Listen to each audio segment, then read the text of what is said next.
Hi everyone, ಇವತ್ತು ನಾನು ಡಿನ್ನರ್ಗೆ ಪುಳಿಯೋಗರೆ ಮಾಡ್ಕೋತಾ ಇದ್ದೀನಿ. ಸೊ ಪುಳಿಯೋಗರೆನ ಒಂದು ಟೇಸ್ಟಿಯಾಗಿ ಯಾವ ರೀತಿಯಾಗಿ ಮಾಡ್ಕೊಳ್ಳೋದು ಅಂತ ನೋಡೋಣ ಬನ್ನಿ. ಕ್ವಿಕ್ಕಾಗಿ ಮಾಡ್ಕೋಬೋದು.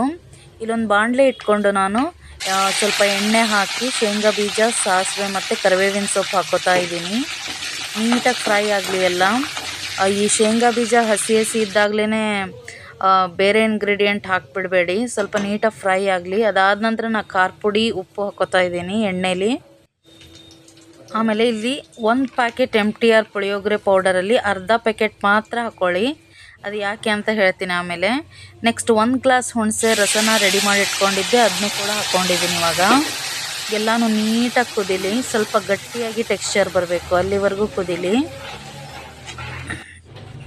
ನೋಡಿ ಸ್ವಲ್ಪ ಗಟ್ಟಿಯಾಗಿದೆ. ಇವಾಗ ಇನ್ನು ಉಳಿದಿದ್ದನ್ನು ಇವಾಗ ಹಾಕೋತಾ ಇದ್ದೀನಿ ನಾನು.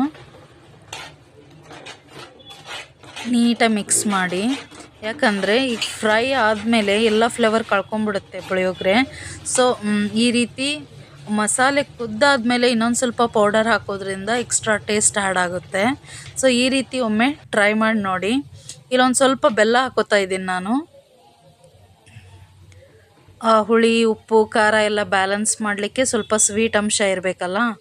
ಸೊ ಹಾಗಾಗಿ ನಾನು ಇಲ್ಲಿ ಸ್ವಲ್ಪ ಬೆಲ್ಲ ಹಾಕೋತಾ ಇದ್ದೀನಿ. ಎಲ್ಲ ಕುದ್ದಾದ ನಂತರ ರೈಸ್ ಹಾಕಿಬಿಟ್ಟು ಇವಾಗ ಒಂದೊಳ್ಳೆ ಮಿಕ್ಸ್ ಕೊಡೋಣ. ಎಷ್ಟು ಚೆನ್ನಾಗಿತ್ತು ಅಂದರೆ ಟೇಸ್ಟು ನೀವು ನಂಬಲ್ಲ, ಒಂದ್ಸಲ ಟ್ರೈ ಮಾಡಿ ನೋಡಿ. ತುಂಬ ಚೆನ್ನಾಗಿರುತ್ತೆ ಟೇಸ್ಟ್. ಏನಾದರೂ ಹುಳಿ, ಉಪ್ಪು, ಖಾರ ಇರೋದು ತಿನ್ನಬೇಕು ಅನಿಸ್ದಾಗ ಈ ರೀತಿ ಮಾಡ್ಕೋಬೋದು. ಹಾರ್ಡ್ಲಿ ಇದೊಂದು 10 ನಿಮಿಷ ಆಗುತ್ತೆ ಅಷ್ಟೇ. ನೋಡಿ, ರುಚಿಕರವಾದ ಪುಳಿಯೋಗರೆ ಡಿನ್ನರ್ಗೆ ರೆಡಿ. ಸರ್ವ್ ಮಾಡಿಕೊಂಡು ತುಂಬ ಚೆನ್ನಾಗಾಗಿತ್ತು ಆ್ಯಕ್ಚುಲಿ. ಒಂದ್ಸಲ ಟ್ರೈ ಮಾಡಿ ನೋಡಿ ಈ ಮೆಥಡಲ್ಲಿ. Thanks for watching. Please do support me.